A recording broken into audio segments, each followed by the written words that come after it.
São Paulo que chega numa sequência negativa, né, no Campeonato Brasileiro, já estava, né, se a gente for analisar os últimos bons jogos, né?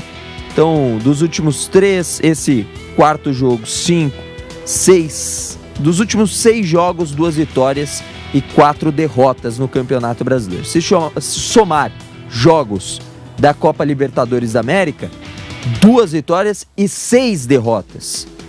É algo que o São Paulo não estava prevendo na luta por uma vaga na próxima Libertadores da América. E deixar escapar pontos, como vem deixando até mesmo em casa, isso se torna um problema lá no final, né, Bruno Prado? Tudo certo? Tudo certo, Chacon.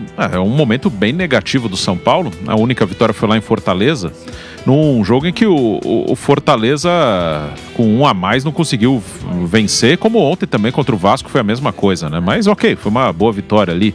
Mas perdeu em casa para o Ceará, por exemplo, né? Era um jogo que não podia perder. Era o primeiro jogo pós-eliminação da Libertadores. Teve o jogo com o Palmeiras, estava com 2 a 0, tomou a virada, enfim. É um momento bem ruim do São Paulo na competição. O time do São Paulo, muito desfalcado, isso aconteceu praticamente o ano inteiro, é um time bem comum. Aí ele depende de algumas coisas, né? E tem sido assim nos últimos anos. Por isso que eu falo nos programas aqui, nos jogos, que há muito tempo eu não sou um grande crítico de nenhum técnico do São Paulo. Tem trabalhos melhores, piores, tem técnicos que eu gosto mais, menos. O Zubeldia que saiu, eu achava mais negativo do que positivo o trabalho dele. Como o Crespo também, mais ou menos. Eu gostei, por exemplo, do trabalho do Dorival, achei que o Rogério também. Mas enfim, isso não muda muita coisa. Isso é muito assim do gosto pessoal de cada um, que na prática acaba tudo mais ou menos na mesma coisa. O Dorival, ele sai antes da coisa começar a cair. Ele ganha uma Copa do Brasil, no início do outro ano ele é convidado para ir para a seleção. Mas todos eles tiveram um bom momento. Todos eles. O Crespo, até antes da eliminação da Libertadores, você pegar o retrospecto, vinha muito bem. Ele pegou o time na beira da zona do rebaixamento, aí perdeu o primeiro jogo para o Flamengo, no Maracanã, um resultado normal, depois deu uma arrancada. Ficou vários jogos sem perder, criou-se ali uma expectativa na Libertadores, no Brasileiro o time cresceu de produção. O Zubeldia mesmo, quando chegou, ele ficou mais de 10 jogos invicto, também deu uma arrancada, né? E sempre fica aquela, o Carpini era péssimo, agora o Zubeldia acertou. O Zubeldia era péssimo, agora com o Crespo vai. E acaba não sendo muito culpa de nenhum deles. Não que eles sejam brilhantes, nada disso. E também não há uma conexão entre trabalhos, né, Bruno? Muda-se o técnico. Decide que o Bruno não consegue mais ser técnico do time da Jovem Pan. Vamos contratar o José Manuel de Barros.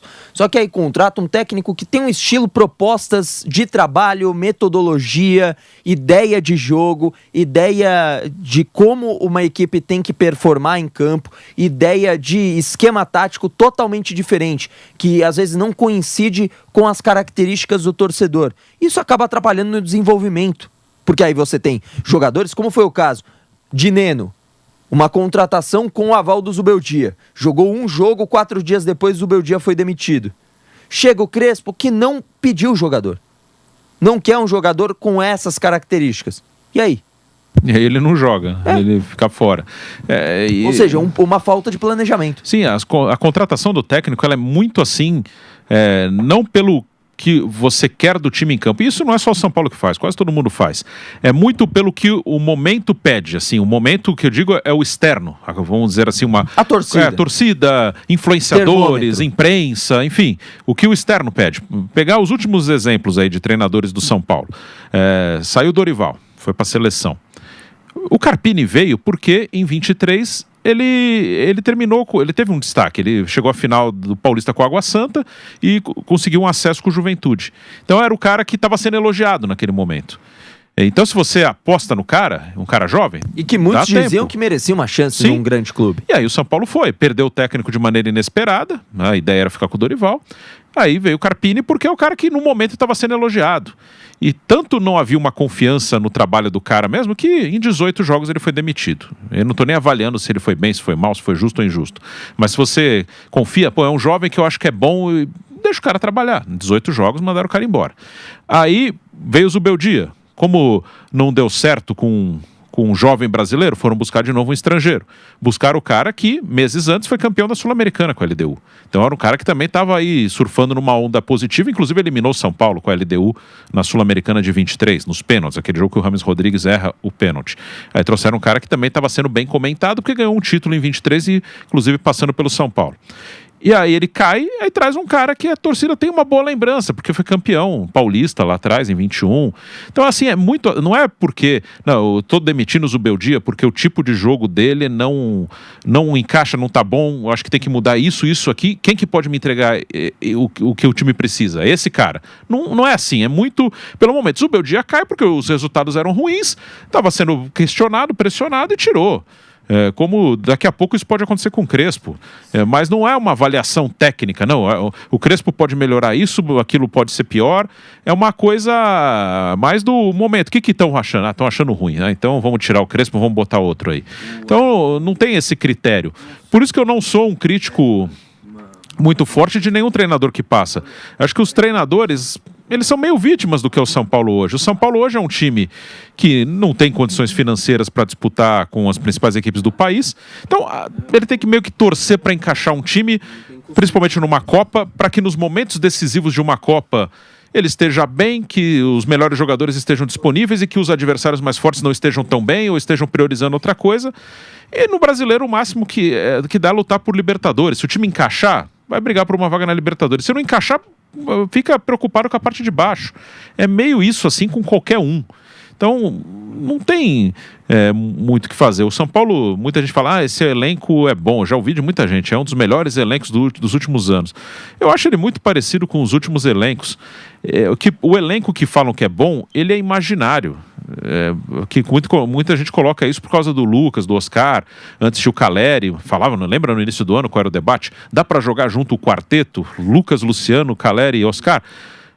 Nem se quisesse estaria jogando, porque o Caleri rompeu o ligamento, o Lucas machuca bastante, o Oscar machuca bastante. Essa opção aí, esse debate durou pouquíssimo, porque pouquíssimas vezes eles tiveram à disposição. E é um elenco razoável, um elenco para estar em oitavo. Se tivesse um pouquinho melhor, e aí a eliminação da Libertadores foi uma pancada ali na confiança, se tivesse um pouquinho melhor, podia estar em sexto. Ano passado ficou em sexto. É por aí, não é muito mais que isso. E se não tivesse dado aquela arrancada com o Crespo no início, ali embalou, ganhou confiança, estaria preocupado brigando lá embaixo. Quando o Crespo chegou, estava brigando lá embaixo, porque estava num momento ruim, também de lesões, só que a confiança estava baixa. Chegou um cara novo, deu uma melhorada, confiança subiu, mas agora já, depois da queda da Libertadores, essa parte de confiança já foi para o espaço. E aí volta a ser mais ou menos o que era antes, né? Antes da chegada do Crespo. E aí não é muita culpa do Crespo. Então é isso. Se tiver muito bem, tentar ali uma pré-Libertadores, uma vaga direta, principalmente se abrirem mais vagas, e se a coisa não estiver andando bem, vai se preocupar com a parte de baixo, como se preocupou em 21, como se preocupou em 22, em 23 em alguns momentos até, mas ganhou a Copa do Brasil. Com um pouco de sorte você ganha uma Copa. É isso, não sai muito disso. Zé, e o São Paulo nessa sequência mais recente, né, nessa sequência dos jogos que vem perdendo, que vem tropeçando, mostram um pouco dessa fragilidade também do grupo, da fragilidade do elenco. E eu tinha mencionado o Dineno, e eu gosto de voltar a esse tema, porque na coletiva de apresentação do Dineno, eu lembro porque eu estava lá e ela chegou a ser no Morumbi porque estava em reforma, lá a sala de imprensa no CT da Barra Funda. E o presidente Júlio Casares, ele fala que montou um grande time, um time qualificado para essa temporada. Tem problemas de lesão? Tem, fato. Ninguém está descartando isso. Mas você, quando tem problemas de lesão e o time sente a ausência de uma forma drástica, que é o caso do São Paulo, isso mostra que não há um equilíbrio nesse elenco. Eu, pelo menos, penso assim, não sei se você acha que é uma loucura isso que eu estou falando, Zé, mas há uma fragilidade do elenco. Eu acho que o futebol brasileiro hoje tá bem separadinho ali, né? Os ricos e os, mais ou menos, os times com problemas financeiros. Tem os dois ricos, né? Que é Flamengo e Palmeiras, e os demais. E aí você vê o Cruzeiro fazendo uma grande campanha, mas ele chega perto, mas não chega a passar. graças também ao trabalho de um grande treinador ali que chegou e conseguiu aliar o investimento, né, que o Cruzeiro fez, investimento importante. Eu diria que tem os ricos e tem os que tem dono rico, que às vezes consegue, qual o Botafogo ano passado, o Galo lá atrás, agora o Cruzeiro, que de vez em quando o dono rico consegue empurrar um pouquinho. Fora da curva. O Botafogo é isso mesmo, contratou jogadores, Luiz Henrique e Almada, por exemplo, os dois juntos num time para disputar competições no Brasil, é um diferencial muito grande, né? E o Cruzeiro, além da contratação de jogadores, não foi só isso, né? E gastou bastante, mas o Leonardo Jardim mostrou que é um ótimo treinador, um excelente treinador, e fez uma diferença, mas não o suficiente para ultrapassar, né, para brigar de igual para igual. Encostou, quase chegou, mas não foi o suficiente. Então tem os dois ricos, Palmeiras e Flamengo, e aí os dois treinadores se destacam porque são bons, não estou descartando isso, mas também porque tem grandes elencos. Aí depois, você tem trabalhos, assim, diferenciados. O Mirassol, que é uma grata surpresa. Aquelas coisas do futebol. Que, assim, tem um grande elenco? Tem jogadores caros? Não tem. Mas é um trabalho que encaixou. Isso também faz parte do futebol. E o Cruzeiro também. É mais ou menos nessa linha um trabalho que encaixou. O treinador que chegou, se impôs. E alguns jogadores de boa qualidade. Tem um bom time, sim. Mas, assim, tirando isso, poderia uma outra equipe, uma outra... São Paulo poderia estar na situação do Cruzeiro, por exemplo, né, se o Oscar tivesse em forma, tivesse fisicamente bem, o Lucas estivesse em forma fisicamente bem, um São Paulo inteiro, por exemplo, com o Caleri inteiro, com o Lucas, com o Oscar, né, e tantos outros jogadores. Você pode citar outros jogadores, assim, você consegue fazer um grande time André titular. Silva, se tivesse pelo menos um dos dois, ou o Caleri ou o André. Você consegue fazer um grande time titular, mas assim, se você precisar do elenco, e o São Paulo hoje estava com 11 jogadores, entre contundidos e suspensos, assim, 11 desfalques, como o Grêmio estava com 12. E aí você vê que apresenta muitas limitações. E aí entra no pacote geral, né? Aí você pode colocar Grêmio, Internacional, São Paulo, Corinthians, Santos até mais abaixo, Atlético Mineiro, o Fluminense, que até surpreendeu, estava fazendo uma boa campanha, mas não está muito longe disso, né? O Vasco, que se espera até menos, né? Por causa dos tantos problemas financeiros do Vasco da Gama. Enfim, tirando os dois ricões, e assim, as exceções que eu pontuei, Cruzeiro, Mirassol... E aí o Bahia, que tem um investimento, mas também é um time que está aí na luta, com altos e baixos, né? Vai razoavelmente bem no Campeonato Brasileiro, mas eliminado nas Copas. E aí não adianta, os treinadores... mais ou menos no mesmo nível, os elencos mais ou menos no mesmo nível, e aí assim, se der sorte e não tiver muitas contusões, né, essa equipe pode chegar lá na frente, pode o Cruzeiro, por exemplo, o Leonardo Jardim estabeleceu um 11 e durante quase o campeonato inteiro era muito raro você pegar qual é a escalação do time e ver era uma mudança ou outra, e assim mesmo era raro, quase todo jogo era um 11 ideal do treinador. Diferente dessas no Grêmio, no Inter, no São Paulo, em todas essas outras equipes que eu citei agora há pouco. Então tá bem separado. Assim, São Paulo que é o tema aqui. E o próprio Grêmio, foi um bom jogo? O Grêmio jogou bem? Não jogou, ele conseguiu fazer 2 gols no jogo, mas durante boa parte do primeiro tempo ele estava jogando muito mal, né? O São Paulo até dominando o jogo, finalizando mais, mas aí ele conseguiu achar o caminho da finalização, exigiu 2 grandes defesas do Rafael e fez um gol. E no começo do segundo tempo teve o pênalti, foi lá, matou. Aí voltou, fechou a casinha, montou uma retranca, deu a bola para o São Paulo e conseguiu ganhar por 2-0. Mas é um time de altos e baixos. Nos últimos 10 jogos foram 3 vitórias. Essa é a 4ª vitória em 11 jogos do Grêmio. São Paulo, no brasileiro, só brasileiro, ganhou 5 nos últimos 10 jogos. O Grêmio perdeu em casa pro Sport, não faz muito tempo. Né? Mas é assim, a realidade da maioria das equipes do futebol brasileiro, né? Por causa de elenco, porque tem um time titular bom, mas o elenco não é bom, porque também não tem dinheiro para investir, como os ricões de hoje do futebol brasileiro. E os treinadores, cara, brasileiros ou não, no mesmo nível. Aí depende de uma série de circunstâncias para fazer um bom trabalho ou não. E passa muito, né, Bruno, essa parte do São Paulo, né, e esse momento do São Paulo. E aí eu passo bastante sobre a questão do planejamento.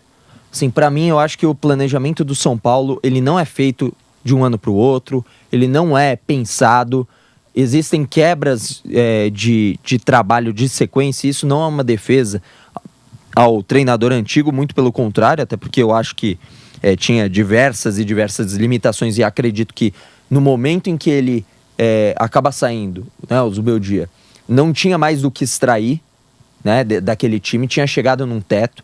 O Hernan Crespo, ele chega, dá uma repaginada no São Paulo. O São Paulo joga bem as partidas, consegue os resultados e agora vive um momento completamente diferente por conta das lesões, né? São Paulo teve diversas vendas que estavam à disposição no começo do ano e agora não estão mais, principalmente os meninos, né? Então, o Henrique mais recentemente não era um cara tão utilizado, mas o Matheus Alves e o Lucas Ferreira jogaram bastante e o Lucas Ferreira antes do Mundial. Exatamente. Então, assim, um elenco mais enxuto, um São Paulo preocupado com as dívidas, não fez R$1 de investimento nesse ano para fazer as contratações, todas ou por empréstimo, ou fim de contrato, ou uma negociação, o cara estava em litígio no outro clube, sai, e São Paulo foi dando um jeito. Dessa forma não vai montar um elenco mais competitivo do mundo. Mas o São Paulo, primeiro de tudo, precisa saber o que ele quer da vida. Se é reduzir as dívidas e seguir nesse caminho de não vamos gastar com grandes contratações, ou se vai chutar o balde. O torcedor de São Paulo também fica nesse meio do caminho, porque não sabe o que vai acontecer. Não sabe como é que está a dívida do clube de fato. Sai um balanço como saiu nessa semana aí, que não explica direito para o torcedor o que acontece. Mostra que tem uma redução aqui, um aumento aqui, gastos ali. Não tem uma clareza. E o ano não acabou também. Então, o São Paulo falta planejamento. E nesse último momento aqui da temporada, os principais jogadores que estão no clube deixaram a desejar. Luciano na Libertadores. Acho que ninguém tem dúvida que foi um dos principais culpados pela eliminação, tanto de gol perdido que teve o Luciano. Mas é muito a revelia, assim, do que vai acontecer, assim, o que vier veio. É muito assim, vamos deixar o vento soprar, se a gente vai mais para a direita, mais para a esquerda. Não tem um planejamento. O São Paulo e direção contavam com continuar na Libertadores. Mas acaba sendo uma loteria. E não dá para viver de loteria, Bruno. Sim, poderia passar pela LDU? Poderia. Mas assim, a Copa ela permite isso. Em 2023, na Copa do Brasil deu tudo certo pro São Paulo. E méritos, claro, eliminou o Palmeiras, ganhou a final do Flamengo. Mas esteve muito perto de ser eliminado pelo Sport no Morumbi. Ganhou nos pênaltis. Tomou 3-1 dentro do Morumbi, naquele ano que foi campeão. Com 2 gols do Sabino pro Sport, inclusive. Então, o São Paulo, assim, foi dando tudo certo. E pode acontecer como no mesmo ano, em 23, o Fluminense, que eu acho que é um time que está mais ou menos no mesmo patamar que o São Paulo, ele ganhou uma Libertadores, se acertou ali com o Diniz, com times de jogadores mais veteranos e deu tudo certo e ganhou. Então, até o PH lamenta aqui, mas é verdade, o jogo Fluminense-Inter, o Fluminense conseguiu uma grande virada e teve muito do Inter perder gols de Ener Valencia. Enfim, aqueles jogos que aí não é tirar mérito. Quando eu falo de acaso, não é tirar mérito, mas a Copa tem o acaso. O formato de Copa tem o acaso. A Argentina campeã do mundo, não teve alguns acasos no caminho que ajudaram? Não teve. A Argentina estava ganhando de 2-0 da Holanda, faltando poucos minutos para acabar, tomou 2 gols. Aí foi lá nos pênaltis e ganhou. Então, o formato de Copa tem esse acaso. Só que aí você aposta que na Copa vai dar tudo certo. Às vezes pode dar, mas do mesmo jeito que deu certo pro São Paulo uma vez, no outro ano pode dar certo pro Corinthians, no outro ano. O Corinthians não pode ganhar a Copa do Brasil? Pode. Não deu. Outro ano dá certo pro Fluminense, no outro ano vai dar certo pro Internacional, no outro ano vai dar certo pro Grêmio. Assim, é uma roleta mesmo, e não dá pra apostar nisso. Assim como foi o São Paulo em 2023 na Copa do Brasil. Isso. Naquele mesmo ano, por exemplo, na Libertadores, que o Fluminense ganhou, quem jogou a final com o Fluminense foi o Boca. O Boca chegou à final sem ganhar um jogo no mata-mata. Ele empatou todos os jogos, foi ganhando nos pênaltis. E na final ele empatou nos 90 minutos com o Fluminense também, que tinha prorrogação, não era pênalti direto. Aí perdeu na prorrogação. O Boca poderia ter sido campeão ali sem ganhar um jogo no mata-mata. Ele segura o empate na prorrogação, vai para os pênaltis de novo, poderia ganhar. A Copa é assim. Então, o São Paulo, para ter um caminho mais consistente, ele precisa primeiro definir um caminho e ter uma comunicação clara com todo mundo, com o torcedor, com todo mundo. Porque nos últimos tempos, o discurso da diretoria é de cortar gastos. Eles têm esse discurso. Uma diretoria que está no seu 5º ano, né? Agora tem esse discurso aí de um ano mais ou menos para cá. Só que ao mesmo tempo que tem esse discurso e vários jogadores saíram ano passado, você traz o Oscar ganhando uma fortuna, fica meio incoerente o discurso, assim. E você vende os garotos por um preço mais barato, que são, pela idade, os jogadores que talvez tivessem um valor maior de mercado. Então, assim, não fica... Ou se é muito claro, e nesse ponto o Flamengo lá atrás, no início da recuperação, ele foi muito claro. Isso aí é um mérito ali, quando o Flamengo começa a sua recuperação, que ia passar por anos difíceis. Não tem essa comunicação tão clara em nenhum momento da diretoria do São Paulo. O Wagner Love não segurou. Não, mano, devolveu pro CSKA. Exato. A torcida queria. Não. Wagner Love lá era... Na época ele era um ótimo atacante. Da torcida e tal. O Flamengo falou, não temos dinheiro para segurar, deixa ele embora. É isso. Foi claro ali na comunicação. Em nenhum momento o São Paulo foi claro, né, nessa gestão. Olha, a situação tá feia. Maqueia. Sim, fica uma coisa meio termo, assim. Estamos com um grande elenco e dá falsas esperanças pro torcedor. Fica uma coisa meio termo, assim. Nós estamos cortando gastos, não, mas o São Paulo tem que ser campeão. O São Paulo tem que brigar por título. Aí traz um Rames Rodrigues, aí traz um Oscar, o próprio Lucas, que ajudou no título da Copa do Brasil. Então fica uma coisa que não é nem uma coisa nem outra. Não é um discurso claro, a situação tá feia, nós vamos segurar, vamos passar anos difíceis, mas lá na frente a coisa vai melhorar. Mas nós vamos passar anos difíceis. Teremos bons frutos no futuro. Isso. Mas nós vamos passar, tá avisado. Tá? Nós vamos ter anos duros aqui, vai ter ano que a gente vai correr risco de cair, mas a gente tem que fazer alguma coisa para, em algum momento, voltar a ser grande com consistência, a ser um protagonista com consistência, e não ficar na loteria das Copas. Mas não teve esse discurso claro em nenhum momento. Né, vão cortar gastos, mas aí vai avançando, começa uma empolgação, né, e o São Paulo é gigante, e o Morumbi é temido, assim, fica uma coisa dúbia, assim, não é uma comunicação clara do caminho que vai ser seguido. Zé, você vê dessa forma também? Não, sem dúvida alguma. Eu acho que, assim, para uma equipe igual ao São Paulo, a primeira solução tem que ser financeira, administrativa. Não dá para conceber o São Paulo sendo um time devedor com o potencial que tem, como é o caso do Corinthians, mas estamos falando do São Paulo. Não é para conceber o São Paulo nessa situação, não encontrar a solução, que ele já viu que outros encontraram. Palmeiras encontrou, Flamengo encontrou, porque qual é a dificuldade para que ele siga um caminho parecido e encontre também uma solução? Né? Assim, organizar a casa, pagar as contas, ter dinheiro para montar equipe, se organizar, né? Ter um departamento de futebol competente para contratar bem. Enfim, esse diálogo com o torcedor para falar, vamos sofrer para a gente voltar a ser o São Paulo que fomos, organizado, né? Bem administrado. E assim, e montando equipes boas, mas tendo dinheiro para isso, sem se endividar ainda mais. Assim, qual é a dificuldade para você? Vamos nos organizar para a gente ganhar títulos ali na frente. Qual é a dificuldade? Não conseguimos encontrar um caminho. Então tem que ter gente competente, tem que buscar gente competente para isso. Não sei fazer, vou sair, vou deixar para outro. Né? Chama, arruma parceria. Eu não sei, dá para alguém, quem tem capacidade para isso? Quer um grande São Paulino que aceite pegar esse abacaxi e que tenha capacidade para fazer isso. Mas, via de regra, o diretor é político e ele não quer largar o osso. Ele não quer abrir mão do poder, não quer dividir, né? Não quer dividir. Ele tem que buscar esse caminho. Vai ficar enrolando ano após ano, esperando assim que a sorte ajude. Porque, assim, eu às vezes fico em dúvida. O São Paulo, ele chegou no momento decisivo do ano sem Oscar, sem Lucas, sem Caleri, sem Pablo Maia, ficou ausente durante muito tempo, Luiz Gustavo e outros jogadores. Isso é azar ou é falta de um planejamento? Contratou jogadores sem saber que eles iriam suportar, né, o ritmo do futebol brasileiro e sul-americano, ou sabendo que não iam suportar, não soube administrar. Vão usar aqui, assim, porque senão não vão conseguir. Então, a incompetência foi aonde? Na contratação, na administração, ou foi só azar? Eu não tenho a resposta assim, não sei se o Bruno você tem. Eu acho que passa muito por incompetência mesmo. Até dentro do que o Zé falou, vou dar um exemplo claro que é do Oscar.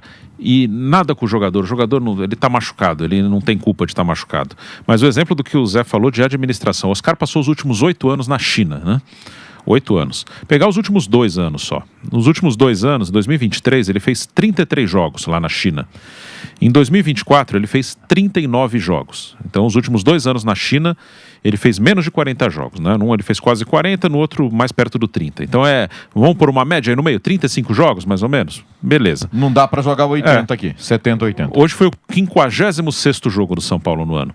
Ele jogou 21. Desses 21, ele jogou 12 no Paulista. Porque ali também era um momento de você administrar. Um paulista que começa sem pré-temporada, sem nada, só que aí começa a tropeçar. Teve aquela semana que o São Paulo jogou em Brasília, 2 jogos. Sim, empatou com a Inter de Limeira e com o Velo Clube. Quando empata com a Inter de Limeira, com o time titular, numa segunda, porque era um jogo adiado. E o planejamento era jogar contra a Inter de Limeira, eu lembro muito bem disso. Sim. Titular e reserva contra o Velo Clube. Porque era segunda e quinta, eram 2 jogos. E no fim de semana tinha jogo. Palmeiras. Clássico. Só que aí não ganhou da Inter de Limeira, no desespero meteu titular com o Velo Clube e também não ganhou do Velo Clube. Aí tinha clássico domingo, tem que meter titular também. E perdeu. E esses jogos o Oscar participa. Aí quando chega aqui na frente, não tem. Porque ele é um cara que nos últimos anos jogou 30 e poucos jogos. Você não vai imaginar que ele mais velho vai jogar 50 e poucos, 60 jogos. Não vai. Não tem como. Então você tem que saber, Paulistão, você vai jogar uma vez por semana no máximo. Ele, Lucas, o Neymar no Santos nesse momento, no máximo. E se não der uma vez por semana, descansa 15 dias, não tem problema. Vamos administrar isso aqui. Ou define, no Brasileiro você vai jogar preferencialmente o Brasileiro se estiver na Libertadores também. Copa do Brasil você não vai jogar. Se você quer ter esses jogadores já com mais de 30 anos e se você pegar os números do Lucas nos últimos anos, vai ser mais ou menos igual. Pegar os números do Neymar nos últimos anos, vai ser mais ou menos isso. O que vai fazer você acreditar que ele mais velho vai jogar 60 jogos sem recuperação do jogo pro outro, jogando quarta, domingo? Não vai. Mas aí quando bate o desespero, você não ganha um jogo da Inter de Limeira, um jogo que, com todo respeito, não tinha a menor importância, você fica desesperado que, já que eu não ganhei da Inter de Limeira, eu tenho que ganhar do Velo Clube. Podia nem ter ido para Brasília, não participar de nenhum dos dois. Jogou o fim de semana, descansa uma semana, não vai para Brasília, joga com o Palmeiras domingo, que é um clássico. Mas não tem, é desespero. Nossa, não ganhamos da Inter de Limeira, agora tem que ganhar no Velo Clube.